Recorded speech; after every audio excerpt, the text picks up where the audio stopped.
नमस्कार दोस्तों, ASB news India के डिजिटल पैनल आपके अपने Facebook page, YouTube channel Amrish Baliyan पर आप सबका हार्दिक स्वागत है, अभिनंदन है।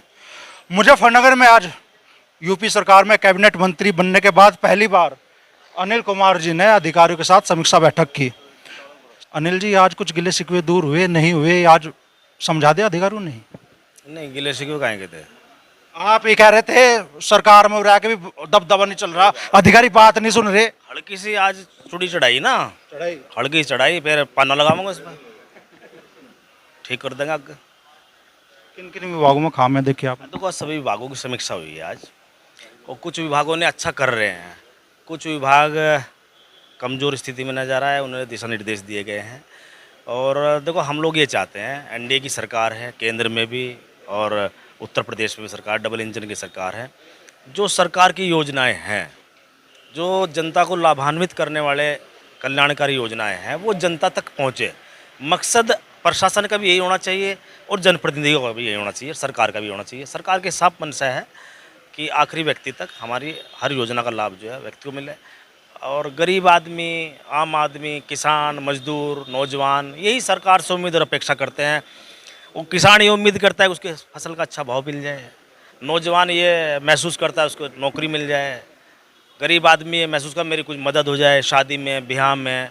तो ये इन सब योजनाएं, ऐसी योजनाएं हैं, बहुत सारी योजनाएं जो है आज हमारे सामने आई हैं। कुछ बातें ये भी हुई हैं, कुछ योजनाओं का हमें भी नहीं पता।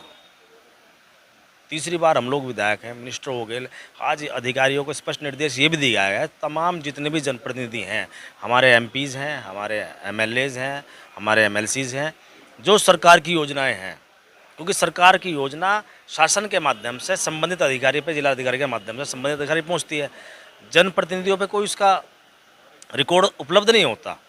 अगर वो रिकॉर्ड उपलब्ध प्रशासन हम लोग कराएगा तो उससे उनके योजनाओं का प्रचार प्रसार होगा, और जो हम लोग चाहते हैं कि हर योजना का लाभ आम आदमी तक पहुँचे, उसमें हम लोग कामयाब होंगे।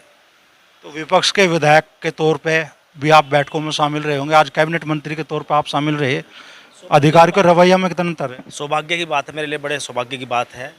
धन्यवाद करना चाहिए हमारे आदरणीय चौधरी जैन जी हैं, जिनकी वजह से ये संभव हो पाया है। ये बड़ी बात है। मुझ जैसे छोटे व्यक्ति के लिए, मैं कर्मयोगी व्यक्ति हूँ, मुझसे ऐसे व्यक्ति को ये बड़ा मौका मिला है, ये मेरे लिए और हमारे जनपद के लिए बड़े सौभाग्य की बात है और बड़ी जिम्मेदारी है। इस जिम्मेदारी को हम लोग निभाएंगे, और जनता की जो अपेक्षाएं हैं, जो उम्मीद हम लोगों से हैं, उन पर पूरा खरा उतरने की पूरी कोशिश सरकार भी करेंगे। जो जिम्मेदारी हमारी व्यक्तिगत रूप से है, उसको भी निभाने का काम करेंगे, और सरकार की जो मंशा है, सरकार की जो तमाम योजनाएं हैं, उनको शासन प्रशासन के माध्यम से उनको ज़मीन पर उतारने का हम लोग काम करेंगे। ये मैं आपके माध्यम से अपने जनपद के लोगों को, उत्तर प्रदेश के लोगों को आश्वस्त करना चाहता हूँ।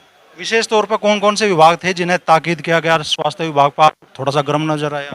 स्वास्थ्य विभाग में बहुत सारी, मतलब जैसे आयुष्मान कार्ड है, अब जो हॉस्पिटल्स उसमें ऑथराइज्ड हैं वो मना कर देते हैं, उससे गरीब आदमी परेशान। प्रधानमंत्री जी की मंशा ये है कि मैं 5 लाख रुपए की मदद एक गरीब आदमी को कर रहा हूँ, इसलिए कर रहा हूँ कि वो इलाज अपना कराने में असमर्थ हैं, और जो उनको आयुष्मान कार्ड की सुविधा दी जा रही है, वो आयुष्मान कार्ड संबंधित हॉस्पिटल जब जाते हैं तो मना कर देते हैं कि हम इसको नहीं चलाएंगे, तो उससे बड़ी दुख होती है। ये सरासर बहुत गलत है। तो उसमें स्वास्थ्य विभाग को यही कहा गया, भाई आप जो है सभी हॉस्पिटल्स को आप जो है हिदायत दो, वो जहाँ जहाँ जो ऑथराइज्ड है वो सब लोग उनका यूज़ करें, उनको स्वाइप करें, और नहीं स्वाइप करें तो उनके खिलाफ कानूनी कार्रवाई करें, ये कहा गया है। तो ऐसे अधिकारी जो अपने कर्तव्यों के प्रति उदासीन है या लापरवाही बरत रहे हैं या भ्रष्टाचार की भी शिकायतें कई जगह आती है, माना जा कि अब ऐसे अधिकारी नपेंगे? देखो, नपने की बात नहीं है, लेकिन निश्चित रूप से मैं आपके माध्यम से विश्वास दिलाता हूँ, जो अच्छे अधिकारी हैं, जो अच्छा काम कर रहे हैं, उनकी अच्छी रिपोर्ट प्रस्तुत की जाएगी शासन को, और जो ढीठ हैं, जो काम करना नहीं चाहते, उनकी ऐसी रिपोर्ट दी जाएगी। अब कार्रवाई क्या सरकार करेगी वो सरकार पर बात है। हम सही और सत्य रिपोर्ट शासन को, सरकार को प्रस्तुत करने का काम करेंगे, मैं विश्वास दिलाता हूँ। महाराज सरकार तो आप हैं, अब हाँ, तो कैबिनेट मंत्री मुख्यमंत्री जी कहेंगे, भाई हमसे बड़े हैं, मुखिया हमारी सरकार के, मुख्यमंत्री जी को अवगत कराएंगे। हमारी भी तो जवाबदेही है, हमारी जवाबदेही है कि भाई हम सारी शासन की मंशाओं को ज़मीन पर उतारें और उनकी रिपोर्ट प्रस्तुत करें और उनको माननीय मुख्यमंत्री जी को अवगत कराएं। ये तो जिम्मेदारी हमारी भी तो है ना। अच्छा, जिले की सभी मिलों का भुगतान हो गया, बुढ़ाना का भुगतान शेष है, क्या फैसला आज आपने? भुगतान के लिए भी जिलाधिकारी महोदय को कहा गया है, ठीक है कि इसका भुगतान जो है जल्द से जल्द कराया गया है। 200 सवा 200 समथिंग जो है उसकी फिगर है जो रह रही है, और माननीय मुख्यमंत्री जी को हम इस बात को लेकर माननीय मुख्यमंत्री जी को अवगत कराएंगे, इसका भुगतान जल्द से जल्द हो। अच्छा, लोकसभा चुनाव का असर भी दिख रहा है क्या सरकार पे? मुख्यमंत्री जी एक्टिव हो गए हैं, लगातार समीक्षा बैठकें की जा रही है।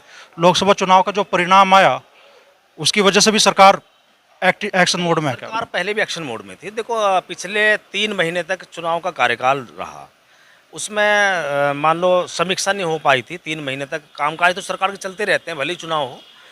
तो 3 महीने के बाद में समीक्षा हुई है, कहीं कुछ नई बातें हैं वो सब उजागर हुई हैं, कुछ अलग से दिशा निर्देश माननीय मुख्यमंत्री जी ने दिए हैं। जैसे फील्ड में माननीय मुख्यमंत्री गांव एक लोकसभा में हर विधानसभा में उन्होंने जाने का काम किया।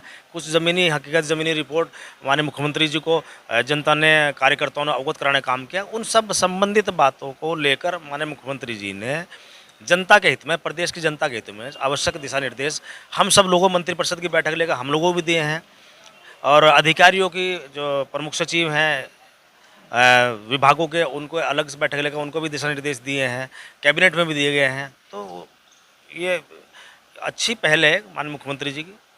आखिरी सवाल मैं आपसे करना चाहूँगा, राष्ट्रीय लोकदल जो अब तक विपक्षी भूमिका में था, अब केंद्र में भी प्रदेश में भी दोनों जगह सत्ता में है, और पिछले इंटरव्यू में तो ये चीज़ खुलकर सामने आई थी कि भाई राष्ट्रीय लोकदल के कार्यकर्ताओं को, नेताओं को वो सम्मान नहीं मिल रहा जिसके वो हकदार है, या उनकी जायज़ मांगे सुनी जानी चाहिए। अब बदलाव दिखागा आने वाले दिनों में? हम लोग विपक्ष में थे, विपक्ष में हम लोग संघर्ष करते थे, अपने मान सम्मान स्वाभिमान की रक्षा करने का काम करते। आज हम सरकार में शामिल हैं, और देखो हर कार्यकर्ता, चाहे वो भारतीय जनता पार्टी का, चाहे राष्ट्रीय लोकदल का, सब सम्मान चाहते हैं और सम्मान हो भी रहा है। लेकिन राष्ट्रीय लोकदल थोड़ा कार्यकर्ता स्वाभिमानी है, थोड़ा सा संघर्षशील है, वो दूसरे तरीके से सोचता है। तो हमें भाई उसको भी संतुष्ट करना है, उसके भी उसको उसके तरीके से संतुष्ट करना है। भारतीय जनता पार्टी का कार्यकर्ता थोड़ा शालीन है, तो अच्छा, आपके वाले अशालीन है थोड़े? नहीं, अशालीन नहीं कहा मैंने, संघर्षशील, स्वाभिमानी। गलत दिशा मत मोड़ो आपके शब्द को। तो होगा ना मज़ा थोड़ा सा? नहीं, मजा नहीं, देखो मजा नहीं, सरकार मजा लेने के लिए नहीं है, सरकार इसलिए है कि आम आदमी तक हम राहत पहुंचा सकें, इसलिए सरकार है। तो बड़ी बात मंत्री जी कह रहे हैं, आज अधिकारियों के साथ समीक्षा बैठक भी की, कई जगह कुछ विभागों के अधिकारियों के उन्होंने पैच भी कसे, और कह रहे हैं कि आज समीक्षा बैठक की गई या निर्देश दिए गए हैं, अगर बदलाव नहीं दिखा तो फिर काबिले और टाइट किए जाएंगे, इस बार पन्ना उठाया जाएगा।